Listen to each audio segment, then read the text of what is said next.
अब हम एक निहायत संजीदा और हसास और तारीखी अदालतों के फैसले पर बात करने जा रहे हैं, जिसने ना सिर्फ कानूनी बरादरी बल्कि पूरे अदालती निज़ाम में एक हलचल मचा रखी है। हम बात करें, इस्लामाबाद हाई कोर्ट ने डिग्री तनाज़ा केस में जस्टिस तारिक जहांगीरी को जज के ओहदे के लिए नाअहल करार दे दिया। और ये जो फैसला है ये इस्लामाबाद हाई कोर्ट के चीफ जस्टिस सरफराज डोगर और जस्टिस आजम खान पर मुश्तमिल बेंच ने सुनाया है। तो अदालत ने कराची यूनिवर्सिटी के रजिस्ट्रार ने असल रिकॉर्ड पेश किया, जिसमें इंकशाफ ये सामने आया है कि तारिक जहांगीरी की LLB की डिग्री हतमी तौर पर मनसूख हो चुकी है। बिल्कुल ऐसा ही है कुछ। अब जो फैक्ट्स हमारे सामने आए हैं वो आपके सामने रखते हैं, उसके बाद इस फैसले पर बात करेंगे। देन हमारे साथ मौजूद होंगे वो पिटिशनर जो इस केस को अदालत लेकर गए और उसके बाद अब इस केस का फैसला जो है वो सामने भी आ चुका है। अहम बात यह है कि डिग्री का मामला हमारे मुल्क के अंदर, जाली डिग्री का मामला कोई नई बात नहीं है। मुख्तलिफ शोबा ज़िंदगी से ताल्लुक़ रखने वाले लोग जो हैं, चाहे उनका ताल्लुक़ पॉलिटिक्स से हो, लीगल फ्रेटर्निटी से हो, या फिर हमारी अगर हम ब्यूरोक्रेसी की बात करें तो इस तरह के केसेस हमने माजी में देखे हैं।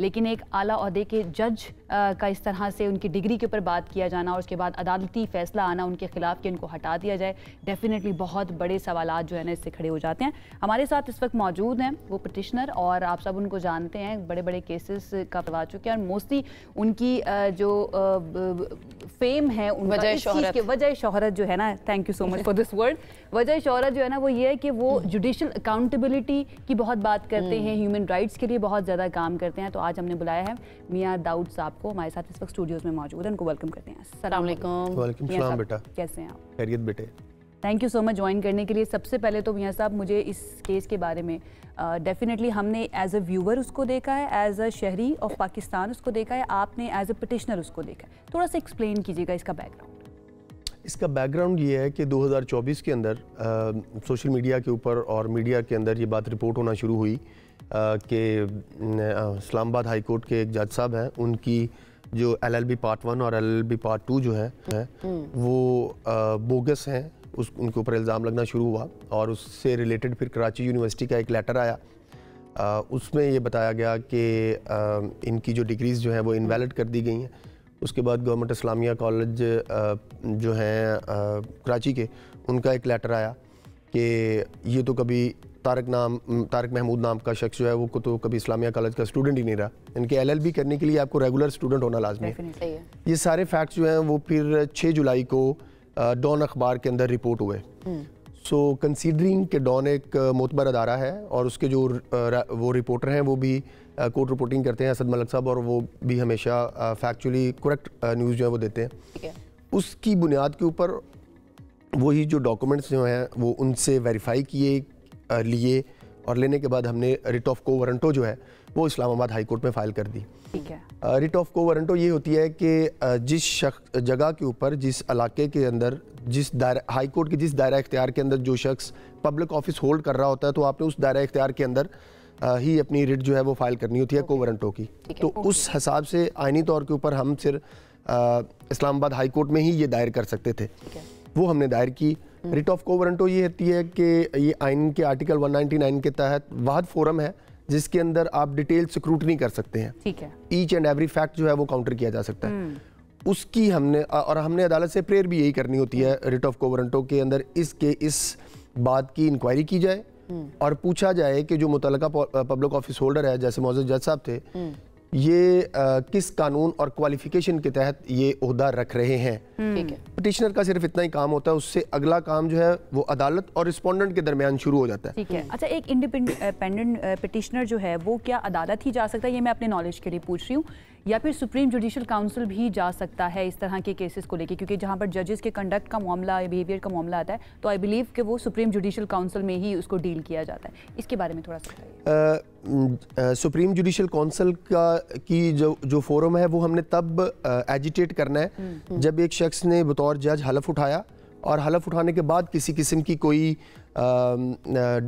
मिसकॉन्डक्ट किया, कोई करप्शन की, कोई लाकानूनियत की, तो फिर उसको सुप्रीम जुडिशल काउंसिल करेगी।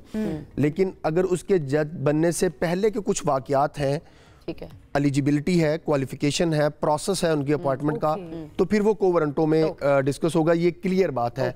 और इसको सुप्रीम कोर्ट का फुल कोर्ट जो है वो मलिक असद अली केस में, मशहूर ज़माना केस है, उसमें वो सेटल कर चुके हैं। ठीक है। अच्छा, थोड़ा सा ये बता दें, जब कोई वकील बनता है या कोई जज जब अपॉइंट होता है तो क्या डिग्रीज को वेरीफाई करने का कोई प्रोसेस मौजूद नहीं है?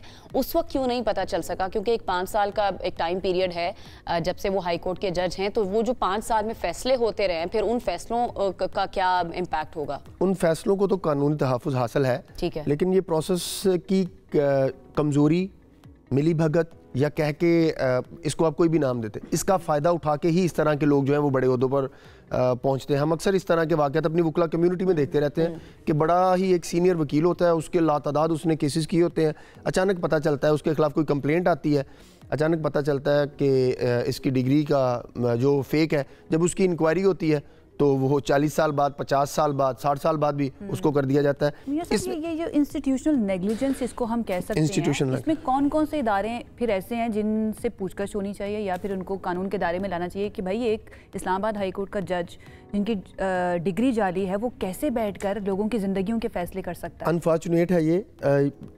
अगर हम स्पेसिफिकली इस केस की बात करें तो पहले तो जस्टिस जहांगीरी साहब जो हैं, जब ये इनके ऊपर पहला अनफेयर मीन्स कमेटी का केस बना 1989 में, ये इनको बैन कर दिया गया 3 साल के लिए, ये नकल करते पकड़े गए थे।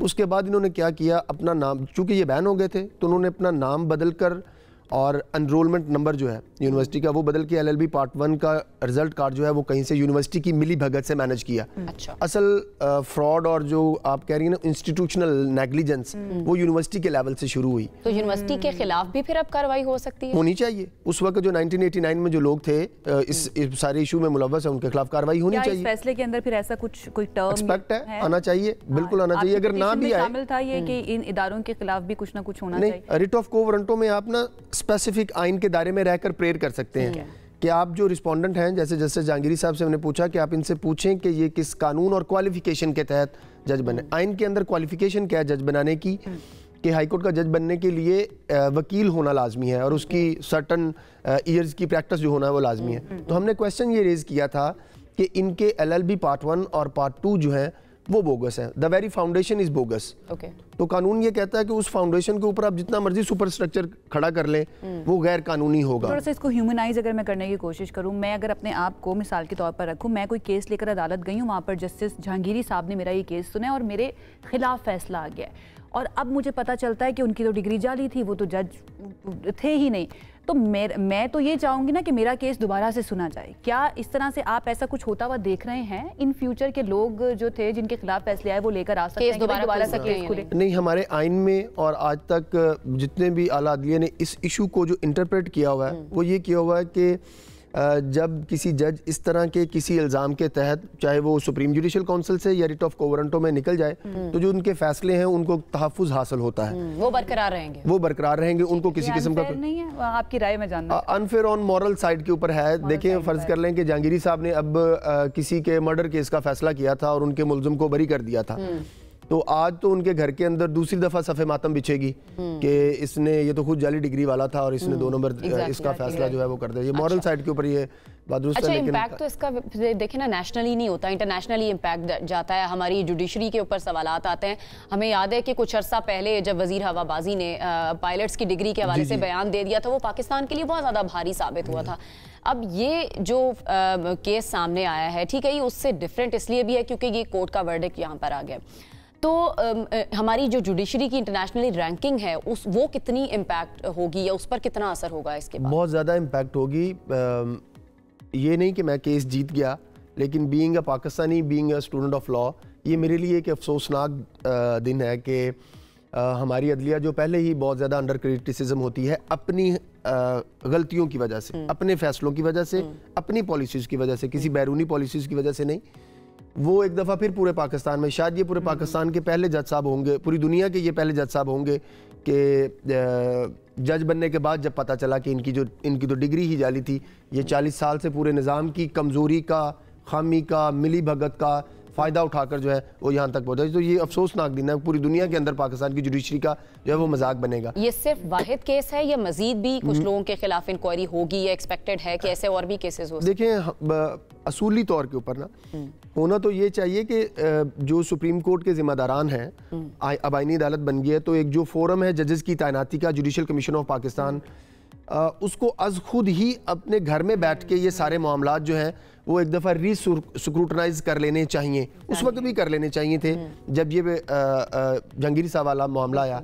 किसी भी साइल को अदालत जाकर ये कहने की जरूरत क्यों पेश आए कि आप अपने घर को सीधा करें? पहले ट्रस्ट जो है, आपका अपना घर है, बिल्कुल, तो आप खुद ही अपने आप को सेट कर लें। मैं आप दोनों यहाँ पे प्रोग्राम होस्ट कर रही हैं, तो मैं बाहर से आकर आपको क्यों कहूँ कि आप जो है अपनी ये फिक्र ऐसे बोलें, आप इस साइड पे बोलें, आप ये करें? ये आप दोनों का आपस का मामला आप अपने बैठ के कर लें। जो डिसिप्लिन की बात करता है ना, एक ही इदारे में रहते हुए, वो समटाइम्स विलन भी बन जाता है। तो ये जो नेगेटिव कॉनोटेशन है ना, समटाइम मुझे लगता है कि आपके साथ भी लग जाती होगी। In the and let me be the devil's advocate, क्योंकि हम दूसरी तरफ का मौक़िफ़ जो है ना वो भी चाहते हैं कि वो भी ज़रा शामिल हो जाए। तो वो मौजूद नहीं है, तो उनके बिहाफ पे मैं कह लेती हूँ। ये भी कहा गया कि भाई बड़ी जल्दी में सब कुछ हुआ है, एक दिन के अंदर सारी सुनवाई भी हो गई, सारे सबूत भी पेश कर दिए गए, फैसला भी सुना दिया गया।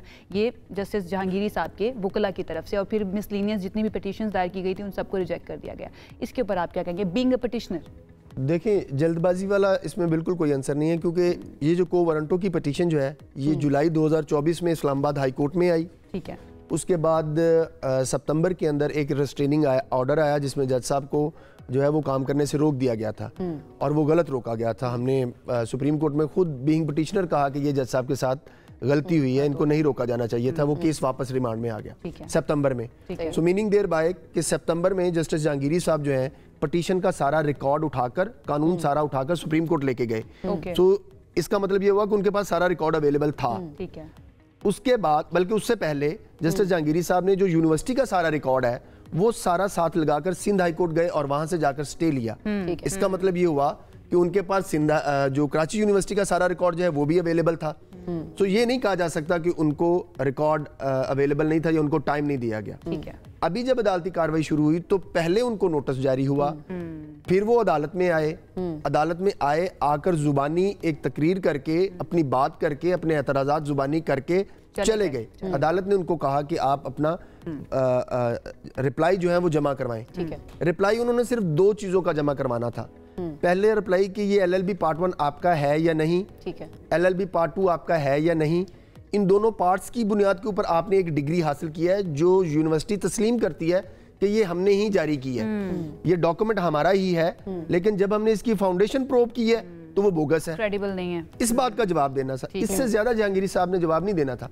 लेकिन हुआ क्या, जो जिस तरह से एक रवायती मुकदमेबाज होते हैं ना केसेस को डिले करने के लिए, सो उन्होंने केस को डिले करने के लिए, शायद वो ये समझते थे या उनका ये ख्याल था, इस तरह की चमगोइयाँ जो हैं वो मीडिया और सोशल मीडिया में हो रही थी कि 31 दिसंबर गुजर जाएगी तो मैं, उस वक्त उनके 5 साल हो जाने थे इस्लामाबाद हाई कोर्ट के बीइंग जज, तो वो रिजाइन कर देते और उसके बाद ये पिटीशन जो है वो गैर मौसर हो जाती और उनकी पेंशन बच जाती। आप ये कह रहे हैं डिले टैक्टिक्स जो हैं वो इस्तेमाल कर रहे थे, अदरवाइज कोई नहीं। उनके पास क्या अपील का हक है? अपील कर सकते हैं? बिल्कुल, वो अपील कर सकते हैं, उनका हक है, उनको करनी भी चाहिए अपील। एक लिटिगेंट जो आज के दिन तक क्लेम कर रहा है कि मैं नहीं राइट पे हूँ, तो उसको अपना राइट लेने के लिए आखिरी फोरम तक जाना चाहिए, चाहे उनके खिलाफ फैसला है चाहे उनके हक में फैसला है। अच्छा, for the sake of argument अगर ये मान भी लिया जाए कि जल्दबाजी हुई है, तो 30 दिन के बाद अगर ये डिग्री जाली करार दे दी जाती तो फिर ये मुतमन थे।